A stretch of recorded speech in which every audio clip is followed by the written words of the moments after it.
Good morning. నా voice బాగాలేదు. First of all ఈ సినిమా డిటిఎస్ చేసే ఉదయ్ మా ఫ్రెండ్, ఆయన చెన్నైలో. ఆయన సినిమా చూసి ఒకరోజు ఫోన్ చేసి, సార్ ఈ సినిమా ట్రైలర్ ఒకసారి చూడండి, చాలా బాగుందని చెప్పాడు. చూసిన తర్వాత నిజంగా చాలా ప్రామిసింగ్గా ఉంది, బాగుందనిపించింది. దాని తర్వాత వచ్చిన తర్వాత ఒకసారి వాళ్ళు సినిమా చూపిస్తానంటే చూపించారు.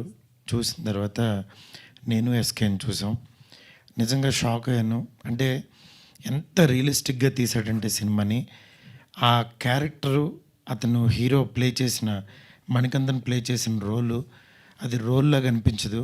నిజంగా చాలా రియలిస్టిక్గా మన పక్కన ఎవరికో జరుగుతున్నట్టు అనిపిస్తుంది. అంత బాగా చేశారు. అందులో ఈ సినిమా తెలుగు అమ్మాయి అన్నారు. ఆ అమ్మాయి కూడా ఎంత బాగా పెర్ఫామ్ చేసిందంటే, అసలు నేను ఎవరో అమ్మాయి తమిళ్ అంత బాగా మాట్లాడుతుంది అంటే, అక్కడ తమిళ్ డబ్బింగ్ చెప్పింది, ఇక్కడ తెలుగు డబ్బింగ్ కూడా అంత బాగా చెప్పింది. నిజంగా షీ ఈజ్ గ్రేట్. ఇలాంటి ఒక మంచి టీంతో వస్తున్నప్పుడు ఈ సినిమా నేను ఫస్ట్ నాకు డబ్బులు తెచ్చిపెట్టిన సినిమా ప్రేమిస్తే సినిమా. తమిళ్ అప్పుడు కూడా కాదల్ సినిమా చూసి జస్ట్ ఒక సీడీ చూసి నచ్చి సురేష్ కొండరెడ్డి గారితో కలిసి చేసినప్పుడు, అట్లాగే మళ్ళీ దాని తర్వాత మళ్ళీ ఇన్ని రోజుల తర్వాత నాకు ఈ సినిమా చాలా బాగా నచ్చింది. నిజంగా ఐఎమ్ ఫీలింగ్ వెరీ హ్యాపీ. ఈ సినిమాని ఈ వ్యాలంటైన్స్ డేకి మీ ముందుకు తీసుకురావడం నిజంగా చాలా చాలా సంతోషంగా ఉంది. ఎందుకంటే ఈ జోనర్ సినిమాలు దీని పొటెన్షియల్ ఎంతో మనకు తెలుసు. ఈ రోజుల్లో బస్ స్టాప్ తర్వాత మళ్ళీ నేను ఈ జోనర్ ముట్టుకోలేదు. దాని తర్వాత మేము మాస్ మూవీ మేకర్స్ మీద బేబీ ప్రొడ్యూస్ చేసాం. దాని తర్వాత తెలియకుండా మళ్ళీ అలాంటి ఒక కంటెంట్తో ఈ సినిమాతో మేము ముందుకు వస్తున్నాం. ఈ సినిమాని నిజంగా ప్రభు చాలా చాలా బాగా డీల్ చేశాడు. 6 years కష్టపడి రాసుకున్నాడంట. అంటే మేబీ తను కూడా ఇలాంటి ఫెయిల్యూర్ ఏమో నాకు తెలీదు. మేబీ అతని స్టోరీనో అతని పక్కన ఫ్రెండ్స్ స్టోరీనో నాకు తెలియదు, కానీ but he did very good job. అసలు తిని కూడా డైరెక్షన్ డిపార్ట్మెంట్ నుంచి వచ్చాడన్నారు హీరో మణికందన్. నెక్స్ట్ అతనిలో ఒక రైటరు, యాక్టరు అన్నీ ఉన్నారు. నిజంగా తెలుగు ఆడియన్స్కి అతను చాలా దగ్గర అవుతాడని ఒక మంచి కాన్ఫిడెన్స్ అయితే ఉంది నాకు. రిమైనింగ్ టీము యువరాజ్ ఫస్ట్ నుంచి పాపం సైలెంట్, చాలా మంచోడు. ఇలాంటి మంచోడికి డెఫినెట్గా మంచి జరుగుతుంది.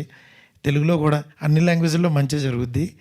ఎందుకంటే మలయాళంలో ఈ సినిమాని దుల్కర్ గారు చూసి అక్కడ ఆయన రిలీజ్ చేస్తున్నారు. చాలా హ్యాపీగా ఉంది ఈ సినిమాని తెలుగు ఆడియన్స్కి తీసుకురావటం. డెఫినెట్గా చూడండి. ఈ వ్యాలంటైన్స్ డేకి లవర్సే కాదు, అంటే లవ్లో పడేవాళ్ళే కాదు, పడినోళ్ళు కానీ, పడుతున్నవాళ్ళు కానీ, పడ్డవాళ్ళు కానీ అందరూ చూడొచ్చు ఈ సినిమా.